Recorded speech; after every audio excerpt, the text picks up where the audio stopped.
It was a typical summer afternoon in our quiet Midwestern suburb when everything changed.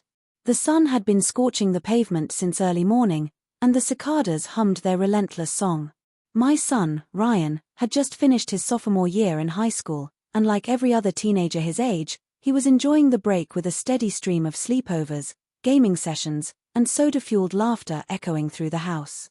That particular week, his best friend, Jason, was staying with us while his parents were away on a trip to visit family in Oregon. Jason had been coming over for years, ever since he and Ryan met in middle school. He was practically a second son to me, always polite, helpful, and cheerful. He was the kind of boy every parent hoped their child would be friends with. I'd never imagined that Jason would be the reason I'd question every boundary I ever thought I had.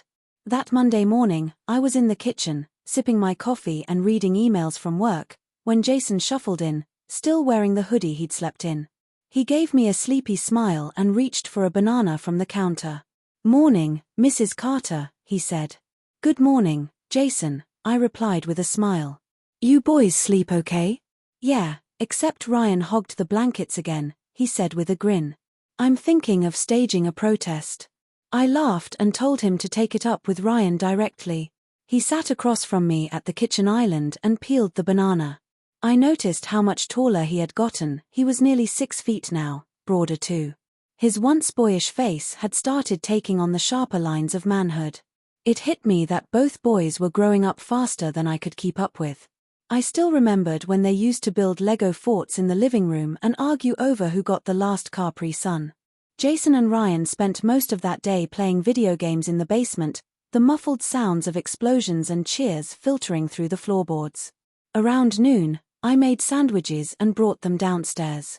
Jason paused the game and gave me a wide grin. "You make the best food, Mrs. Carter," he said. I gave him a playful eye roll. "You say that every time, Jason." "Because it's always true," he replied. That evening, Ryan got invited to a birthday party down the block. He asked if Jason could stay back since it was mostly just school friends he hadn't seen in a while. Jason said he didn't mind hanging out at the house for a couple hours. I didn't think twice about it. Jason had stayed over countless times, and we all trusted each other. After Ryan left, I started cleaning up the kitchen while Jason watched a movie in the living room. I could see him from where I stood, stretched out on the couch, legs dangling over the side, his hoodie tossed on the armrest. After a few minutes, he called out, "Hey, Mrs. Carter, want to watch with me?" I hesitated. I had laundry to do, dishes to finish, and a dozen little things waiting on me. But something in his voice made me pause. It was innocent, friendly, like always, but there was a warmth to it that felt different. Or maybe I was imagining things. I dried my hands and walked over. "What are you watching?" "Some old action movie," he said, shifting over to make space for me. "It's cheesy, but kind of fun." I sat down on the far end of the couch, not too close. "Just for a few minutes," I said. "I still have chores." "Deal," he said with a smile. The movie was loud and over the top, but entertaining. Jason laughed at the ridiculous scenes, sometimes leaning over to make a comment. I noticed how at ease he was, how comfortable he seemed in my home, with me. At one point, during a quieter scene, he looked at me with a curious expression. "You ever think about how weird it is that time just moves on?" he asked. I looked at him, surprised by the sudden shift in tone. "What do you mean?" "Like, a few years ago, I was just some kid in Ryan's class. Now I'm thinking about colleges and jobs and all this adult stuff. It's kind of scary." I nodded. "It is. But it's also exciting. You have your whole life ahead of you." He studied me for a moment, then smiled. "You always know the right thing to say." I laughed softly. "I try." There was a pause, not awkward, but thoughtful. Then he said, "You've always been there for me, you know? Like when my mom had surgery last year, and you let me stay here. Or when my dad forgot to pick me up from practice." I remembered those times vividly. His family wasn't bad, but they were busy, often distracted. I'd stepped in because it felt right. Because he needed it. "You're a good kid, Jason," I said gently. "I'm glad Ryan has you as a friend." He turned his head toward me. Sometimes I wish I could be more than just his friend. My heart skipped. I blinked. What do you mean? Jason sat up, his expression suddenly serious. I mean, I think about you a lot. More than I probably should. And I know it's wrong, I know it's crazy, but I can't help it. I felt a dozen things at once: shock, confusion, guilt. I opened my mouth but couldn't find the words. He ran a hand through his hair. I shouldn't have said anything. I just needed to. I'm sorry. I stood up quickly. I think it's best we take some space, Jason. You're overwhelmed. It's been a long week. He looked down, ashamed. Yeah. You're right. I'm sorry, Mrs. Carter. I nodded and walked into the kitchen, my hands trembling.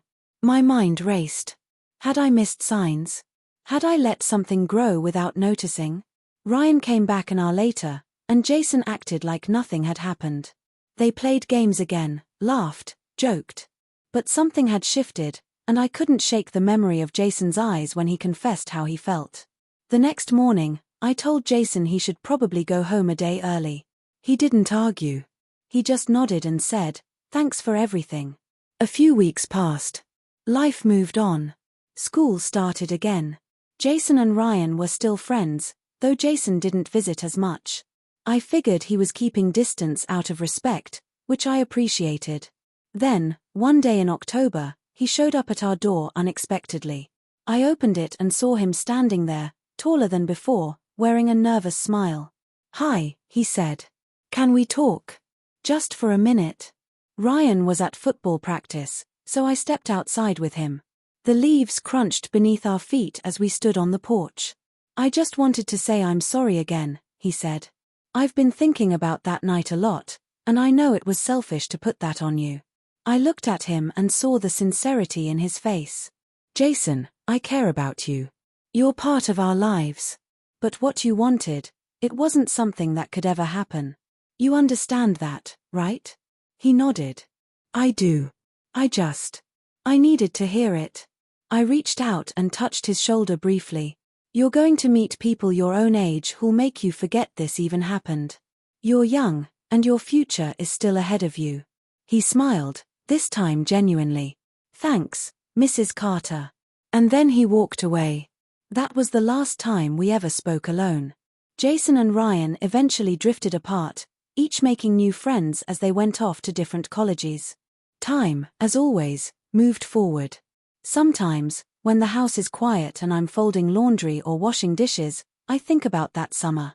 I wonder if I could have handled it differently, if I should have seen the signs sooner or set clearer boundaries.